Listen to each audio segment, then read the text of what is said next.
Much of the world is seemingly reeling from Trump's administration, and this is because of this unprecedented freeze on foreign aid. And Africa, particularly, is among the hardest hit regions. From life saving HIV treatment programs here in South Africa, our neighbor Zimbabwe, to school feeding initiatives in countries as far as Liberia.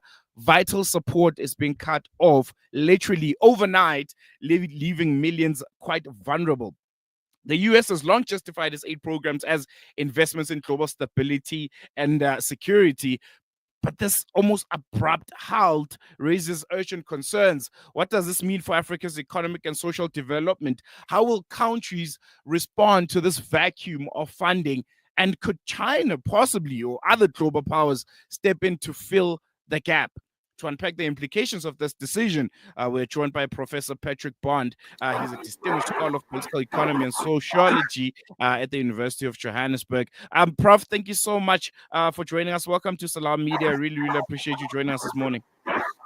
Salam alaikum. It's really nice to be back with you, Salala. And the way you set the story up with all of the other manifestations of US imperialism and with sub-imperialist dangers like Rwanda in the DRC, it really does help us understand, especially where anti-imperialist forces, here we have the greatest example, perhaps the Treatment Action Campaign, which is why there is a PEPFAR, Presidential Executive Program, for AIDS. And that program now is in question.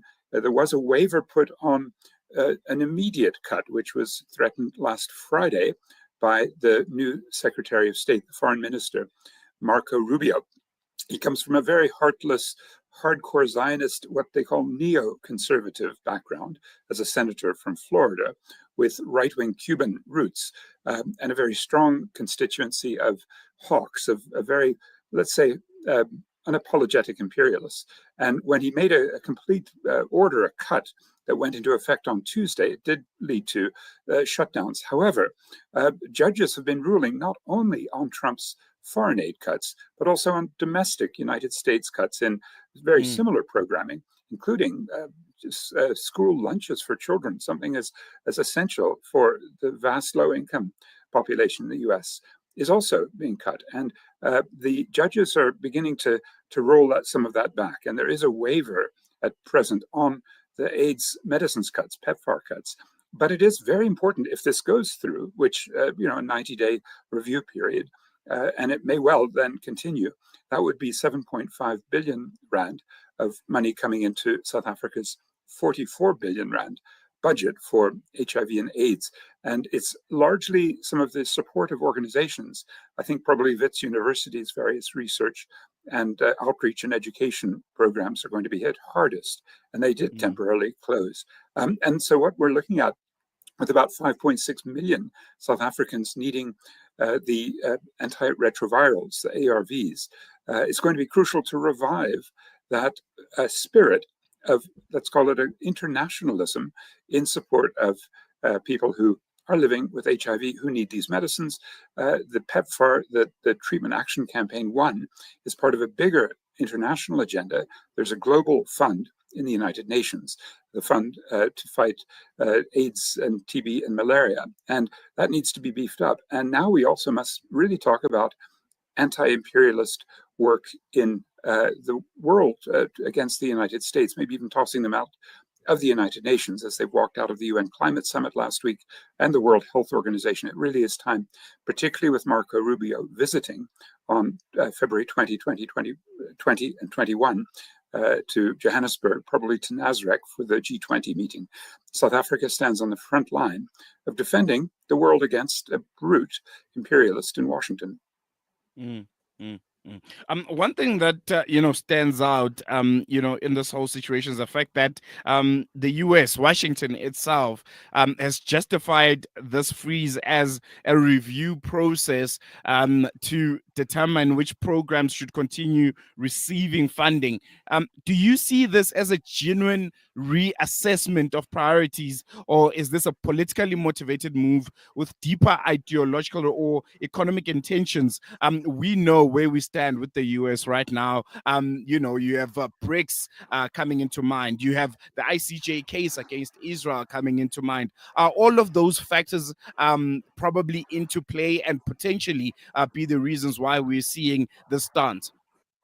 Well, it may not be simply against South Africa, although the new ambassador from Washington, Joel Pollack, who had been the editor of Breitbart, a very hardcore right-wing news show, is a very worrying development, because Pollack will be, he's one of the brightest minds out there within the Trump MAGAverse, and he'll be very clear about what he thinks the friends and enemies in South Africa are, and how he would like to see Cyril Ramaphosa's elbow twisted in order to succumb to Trump's power, and to particularly the sub-imperial agenda, which in Africa is now revived. It was actually done last month. You saw that Joe Biden went to Luanda, the capital of Angola, to give much more emphasis to the Lobito corridor, precisely to get the minerals and metals from the eastern DRC via Zambia.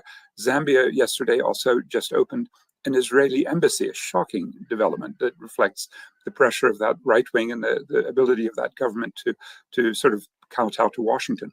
Is it the case that South Africa comes under the microscope because of the ICJ case calling out Israel on its genocide? Perhaps. There were, of course, very, very serious Republican attacks on South Africa because of relations with Russia, and allegations made by the former ambassador, Ruben Brichetti, that in Simonstown, a ship from Russia was loaded, the Lady R, was loaded with weapons from South Africa. It didn't seem to be true. There was no proof, although even in his last days, Brichetti was still claiming that that was the case. The relationship of South Africa to the BRICS, having hosted in 2023, now the BRICS is a lot more diffuse, with 10 members, one of which was a US ally for decades as an anti-communist bulwark, Indonesia, and just joined a couple of weeks ago.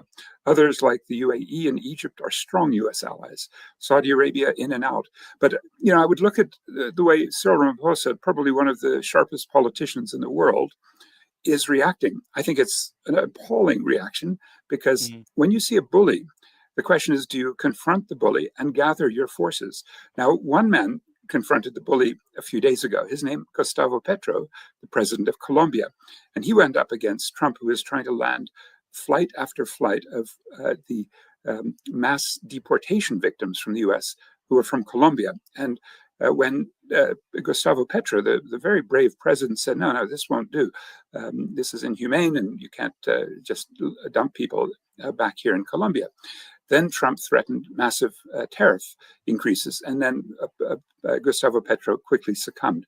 That's what we don't want to see happen. We don't want to see somebody just going up against Washington by themselves, isolated.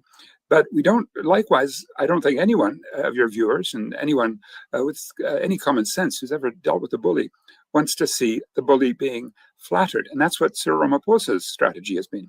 He did it in early December, after Trump threatened that the BRICS would get tariffs if they tried de-dollarization. And he said, no, come out here for a game of golf. I think he forgets that Trump is a notorious cheater at golf. He said, we'll give you a full state visit if you can come out here for the G20 summit in Johannesburg in November. And then last week in Davos, the meeting place of the biggest companies, then Cyril Ramaphosa said that there can be win-win between South Africa and the US, because both Ramaphosa and Trump are deal makers.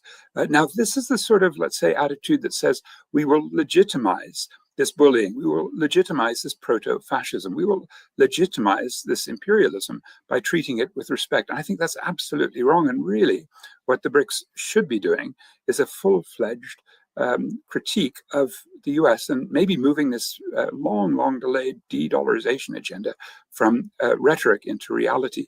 And then I think with Europe also going to be suffering maybe an invasion of Greenland, a Danish territory, by the US, as Trump has threatened. And certainly with new tariffs, and again with cuts in all sorts of programs that will affect US and European relations, not just US and African and US and the rest of the world. I think it's really time for a collective approach to say, now, Washington, you're going way too far. We're going to start hurting you. We're putting sanctions on you. Now, there are two groups, Salalo, that have called for this. The biggest network of climate justice groups in Africa, Pan-African Climate Justice Alliance, and the second biggest trade union federation in South Africa, South African Federation of Trade Unions. They both called for BDS USA. BDS, boycott, divestment, sanctions, worked very well to get rid of apartheid, especially in 1985 when financial sanctions hit here in Johannesburg. Worked very well with fossil fuel corporations, which are having trouble getting financing because of BDS for fossil fuel finance, and is working against Israel. And hence it's a crime in many jurisdictions to advocate for BDS Israel. It's that effective. So I think a BDS USA is actually a reasonable thing for the whole world now to do before the maniacal activities of Donald Trump get anyway. And we had it 25 years ago, the Treatment Action Campaign, great leaders like Zaki Ahmed, Vuyiseka Debula, Mark Haywood, Nathan Geffen. We would love to see if the, let's say, strongest forces within South African and African civil society can drive these petrified leaders and make sure that Cyril Ramaphosa, when he tries to be nice and friendly to Donald Trump, has some opposition here. Very, very important points that you're making there, Prof. I want to stick on that, the reaction of African governments. Do you expect, some of the heads of state, some of the governments on the continent to shift their foreign policy strategies, perhaps looking more towards China and Russia or other emerging powers for financial support, or they'll be bowing down essentially to the United States of America and, their outrageous demands and, just pinning African countries up against the wall, like Cyril Ramaphosa is, seemingly reacting right now?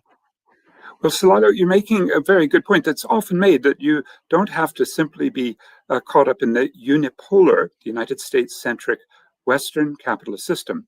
There's a multipolar alternative. But if we look more closely, that multipolarism doesn't look that much more attractive. And in fact, it looks not like an anti-imperial alternative, but sub-imperial. Think of the way that your telephone has coltan. Coltan, especially if it's an Apple phone, comes from Chinese mines in the Eastern DRC that use child labor and prohibit trade unions. The resources that are stolen from the Eastern DRC sometimes, well, in the case of China, quite a bit, go through Rwanda. No taxes paid to DRC. It's just simple looting. The Rwandans get stronger because of that.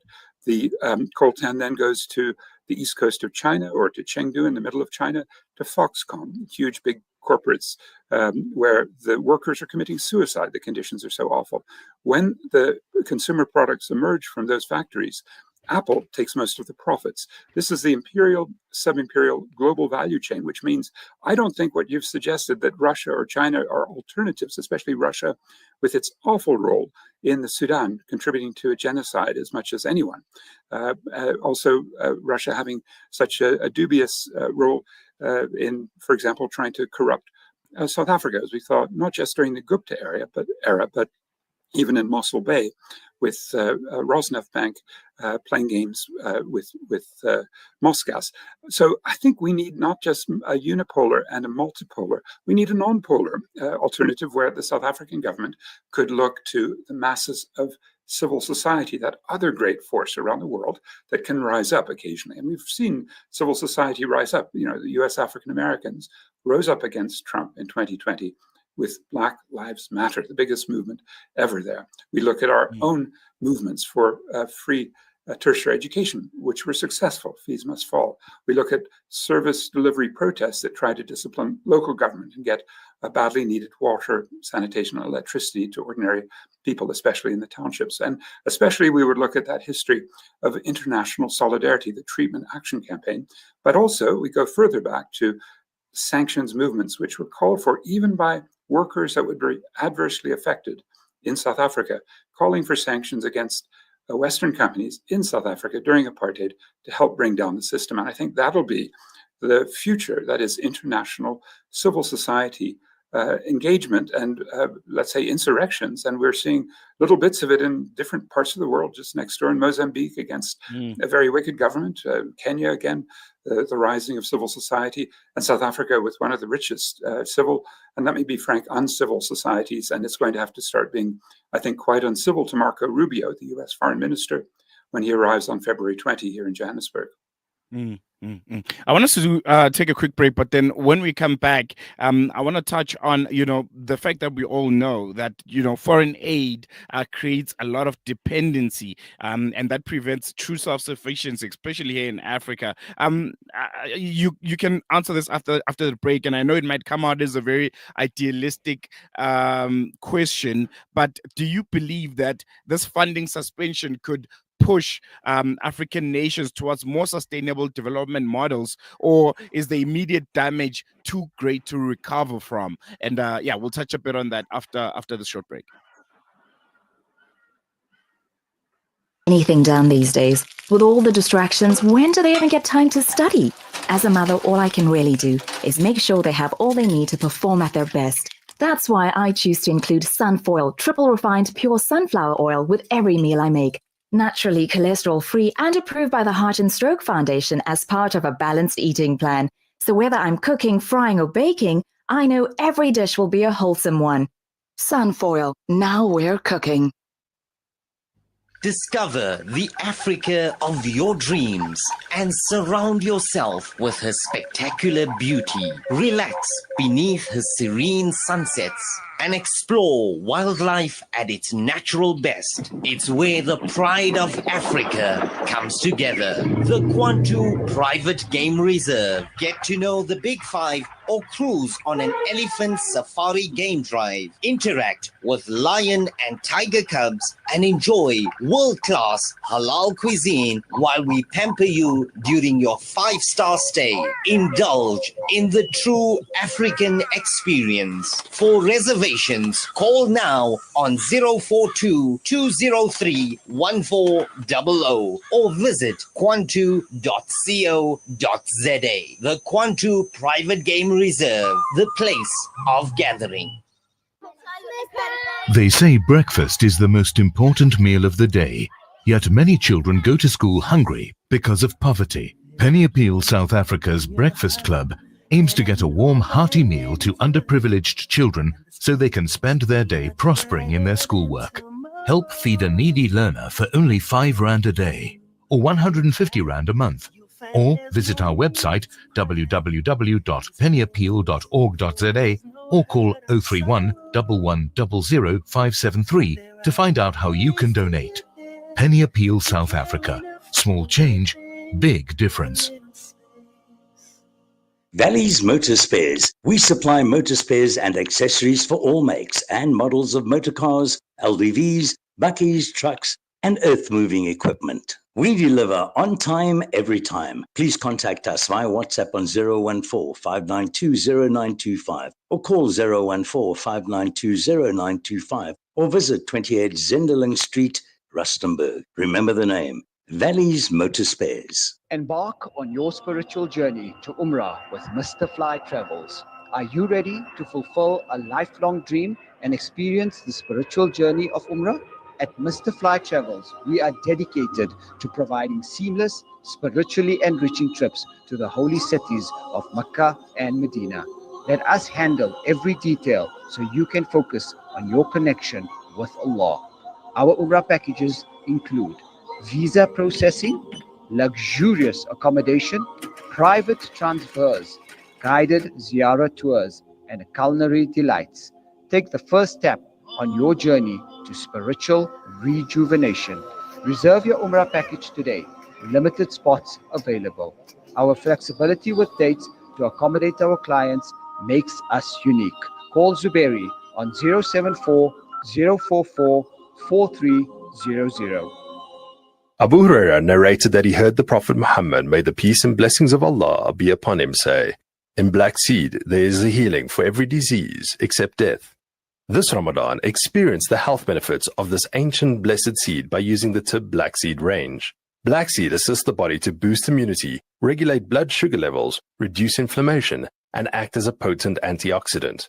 Experience a holistic approach to health by introducing the Tib Black Seed range into your Ramadan routine. Available in capsules, pure cold-pressed oil, and a vapor rub. Trust Tib Health Sciences for quality black seed products. For more information, visit blackseed.co.za. Available at leading pharmacies. Connect and stay ahead with Salam Media. This is Salam Media, coming to you live from South Africa. Welcome back. You're still tuned in to Salam Media, your home of humanitarian journalism, and we're still joined by Professor Patrick Bond, and we're discussing the U.S. aid freeze to Africa and the implications that will have. And yeah, before we went on that break, Prof, thank you so much for staying with us, by the way. I wanted to touch a bit on reaction from African governments again. Could this be a time where African nations move towards more sustainable development models, or is the immediate damage too great to recover from? Are we not in the position to say, well, we can clearly see that reliance, particularly on the West, is not sustainable, and we need to, I don't know. I don't know. I think I might be a bit too idealistic, but isn't this conversations that should be happening in the AU and in different spheres of government across the continent? Yes, it's really nice to talk more on this topic, Salala. We could go for hours because I think nuance is also terribly important. That Western imperialism now has a very, let me call it, a paleo-conservative, that is Stone Age, that's what they call themselves, the so-called national populist ideology that's now in the White House. But that's not the same ideology you find in London or in Germany, although Germany next month will probably move in this direction with a hardcore right-wing government, although it may not be ultra-right the way Trump is. There are a few other governments. France is teetering because it has a very strong left wing, a genuine left wing in France. So, you get a lot of nuance, and I think that's the way we should probably approach your question. Could we have delinking from especially US AID, the Agency for International Development, the largest single provider of aid at about $70 billion a year. But as we know, aid is often bribery and coercion, or it takes the form of military aid to support US sub-imperial allies, the two that are most important, Israel and Egypt, continue to get military assistance, even though others are now being cut off. The overall objective of Elon Musk, who's a sort of co-president in some ways. He's running the Department of Government Efficiency. Out of about $6 trillion US spent every year, he's aiming to cut 2 trillion. That'll be impossible. But what he's just done is to say all 2 million civil servants in the US can now consider themselves on the verge of being fired, and they should take a notice. They'll get 8 months' pay if they resign right away. They sent an email to 2 million. So it's absolute chaos there. And the judges are trying to issue orders to stop these cuts. So at a time when you have paleo-conservative ideology and you have chaos in Washington, but you also have a program, PEPFAR, that the South African left was central in trying to get up and running as part of the, let's call it, reparations that the United States owes. And this is one way, giving AIDS medicines and support to AIDS organizations. We don't want to see delinking of that. I don't think anyone, especially when it's with a 3 days notice. So there are parts of USAID, especially PEPFAR, you'd want to keep into play. However, there are other parts which are quite interesting that are based on the neoliberal agenda.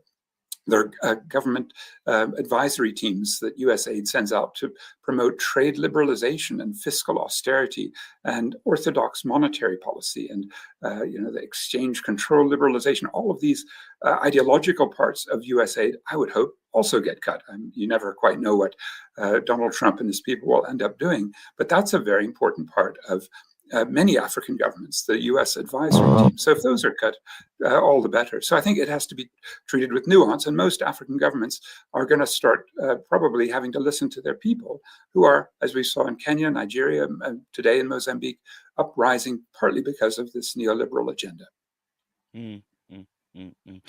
Historically, the U.S. aid, I think, has been tied to almost geopolitical strategy. Do you think this decision marks a broader retreat from global engagement? And if so, how will that reshape global development efforts when you have a US which is seemingly taking a more inward-looking stance to the geopolitical affairs of the world?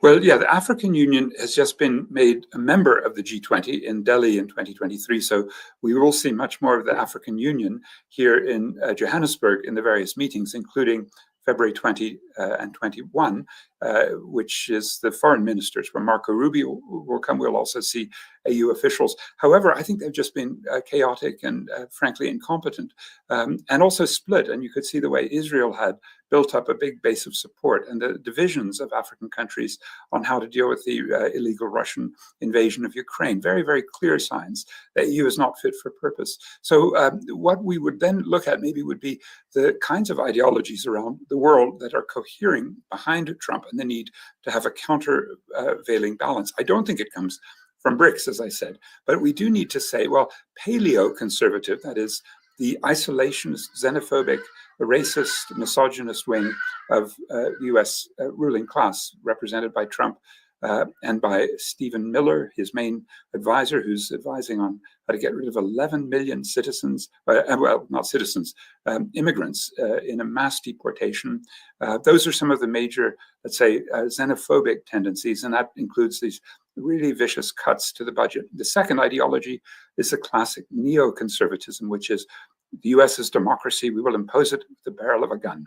And that's what you saw from George W. Bush and Dick Cheney with the Iraq invasion and Afghanistan and Libya, and Barack Obama carried that forward. A third ideology that's been dominant in multilateral imperialist circuits is neoliberalism, which is the free market pro-corporate agenda. Now, those three ideologies don't go together, they clash. So there are interesting divisions, and China will be one of the wedges, and we saw that on Monday with a new DeepSeek artificial intelligence critique, in a sense, from China of expensive United States programs. And with only $6 million, one company from China, DeepSeek, was able to destroy $1 trillion worth of value on the New York Stock Exchange as its products became visible. And when that happens, and you see how far China has moved, it may be that the Chinese ideology, which is, I think, still within imperialism, still promoting free markets. You can see Xi Jinping in the World Trade Organization.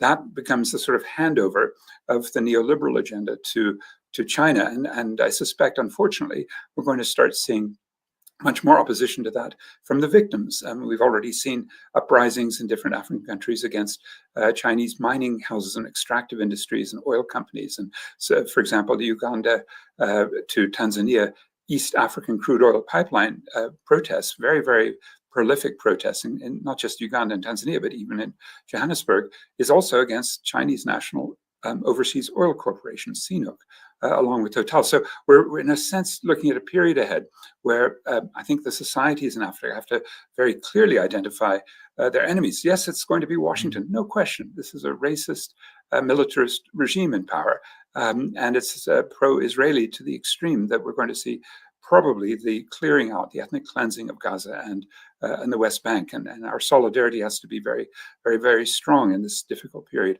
But we're also seeing, I think, a broader extreme global extractivism that is taking resources from Africa, labor exploitation, especially when AI starts cutting jobs and wage rates fall as a result, and geopolitical maneuvering, and whether Russia stops with Ukraine, whether China is more aggressive in the South China Sea with its attempt to build islands and to take ocean space, whether the Arctic becomes a battleground because Donald Trump wants to put Greenland into play as a military target, and certainly whether the Great Lakes region of Africa continues to be the source of genocide. 5 million Congolese dead there. South African mining houses run by prominent personalities in this country, the likes of Bobby Godsell, the late Tito Mboweni, Tokyo Sekwale, the Zumas, all sorts of characters involved, the SANDF getting its troops killed up there.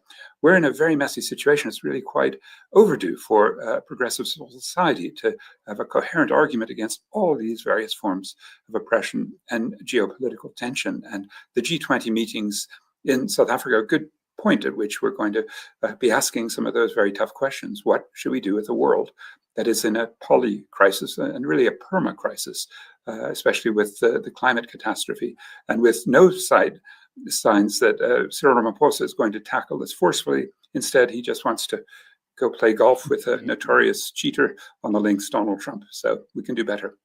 No, definitely. And I think we're going to on that note, Prof. Thank you so much for giving us your time. Always a pleasure getting your insights. And I'm sure we'll be chatting as there's so much happening across the world, and we'll be definitely getting in touch with you to get your thoughts on it. Thank you very much. There you go. That was Professor Patrick Bond. Yeah, really interesting conversation. It's crazy just the direction that the world is moving in. And I think the next few days, 2025, essentially is going to be an interesting year, and how it pans out, looking at what's happening here in the continent, the instability, the US saying, well, you guys are not getting our money anymore, particularly you, South Africa. And we all know this is because of where we lean, where our political ideology has leaned in the past few years, particularly on foreign policy. The ICJ case against Israel, that one, I think, was a sore point for the USA, because Israel is literally a US proxy, and the US has been funding this genocide against the people of Palestine. So calling them out is literally calling the USA out. And then again, the growth of BRICS, South Africa's continued, relationship with the East, particularly China and Russia, who at this point are seemingly the US's number one enemies. And getting into bed with them, and they're saying, well, you want to play with those guys, you won't be getting our money. So it's going to be interesting how 2025 pans out, and also that G20 summit that's going to be happening here in South Africa. Oh boy, oh boy. Hey, we're going to take a quick break. News and Views continues after this.